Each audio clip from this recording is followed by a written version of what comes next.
Designer I've selected from the Museum of Modern Art's What Was Good Design exhibition is Vera Neumann. Vera Neumann, born Vera Salaf on the 24th of July 1907, Stamford, United States, was the third of four children to Russian immigrants, Fanny and Maya Salaf.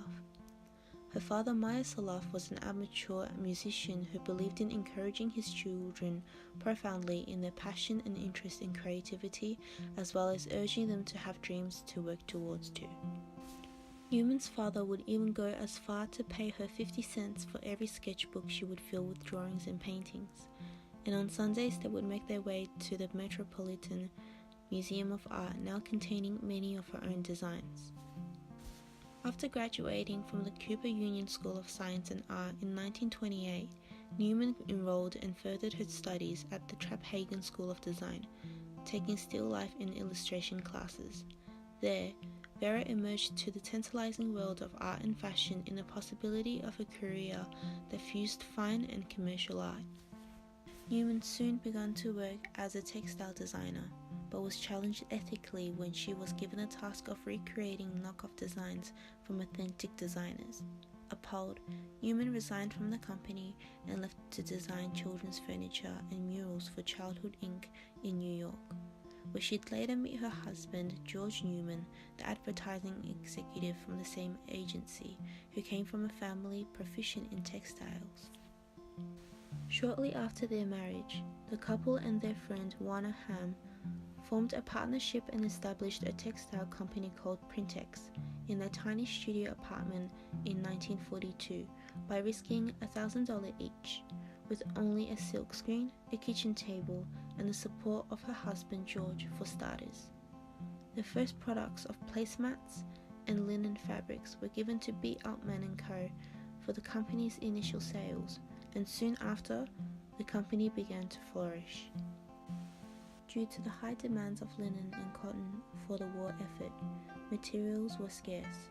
However, inspiration struck as Neumann was out in the market looking for usable materials.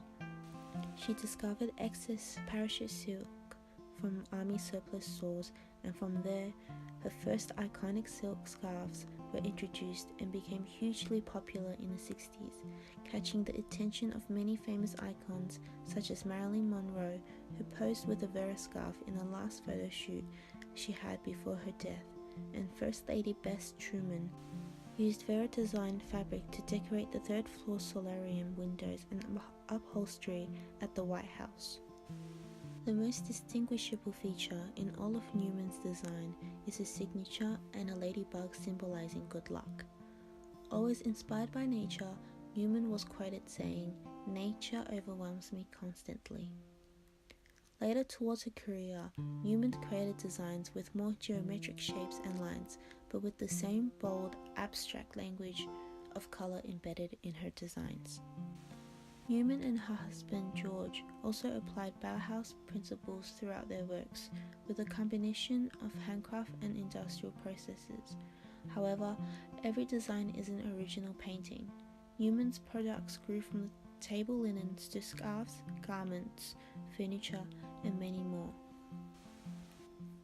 As the business continued to bloom, their apartment was outgrown, and Neumann and her husband moved out in search for a larger place where they could pencil in more companies and businesses interested in their products, as well as more room for themselves.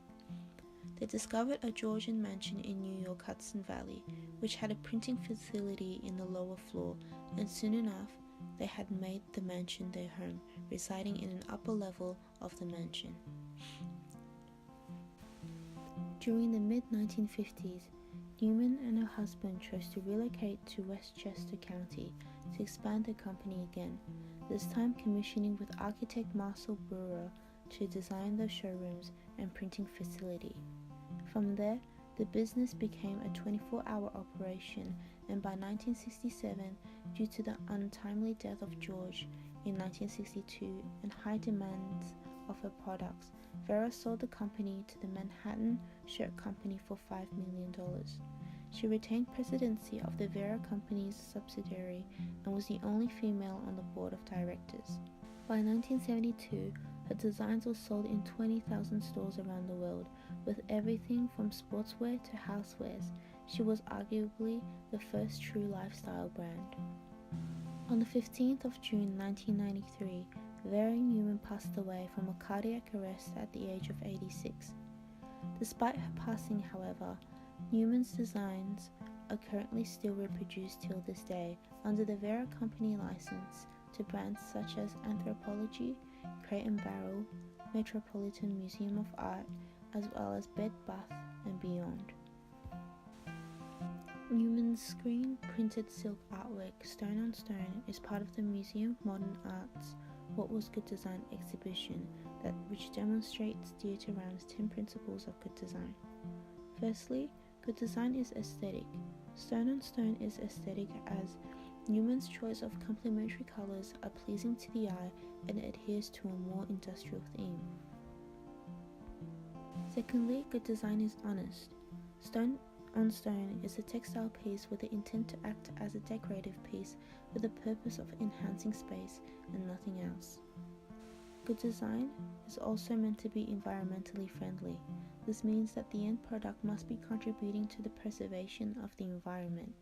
Stone on Stone was printed on silk, which is produced naturally by the larvae of insects undergoing complete metamorphosis, and is a sustainable resource that doesn't have much impact on the environment. Good design is as little design as possible. Stone on Stone's usage of only a single geometric shape to create a repetitive pattern with shades of grey and a primary colour demonstrates the quality of good design because of its simplicity and omitting any distraction to the essential aspects. Good design is also long-lasting. Despite being produced in the 1950s, Stone on Stone's simplistic design is still considered stylish in the 21st century because good design is long-lasting and valued for being timeless. By learning about Neumann's approach towards art and design from this assignment, the key to a successful art career, from what I understand, is not only to strive and take risks, but to also be confident and assertive in what you do and how you do it. I've also learned that a good design is a timeless design, meaning that if I were to create a design in the future, I must create something that lasts forever, rather than dying away like any other trend, so that the design and meaning are valuable through years to come. And if I were to produce any products in the near future for my career, I must first consider how eco-friendly the materials used in the production is and how to maintain a sustainable resource so that the environment can be of less harm.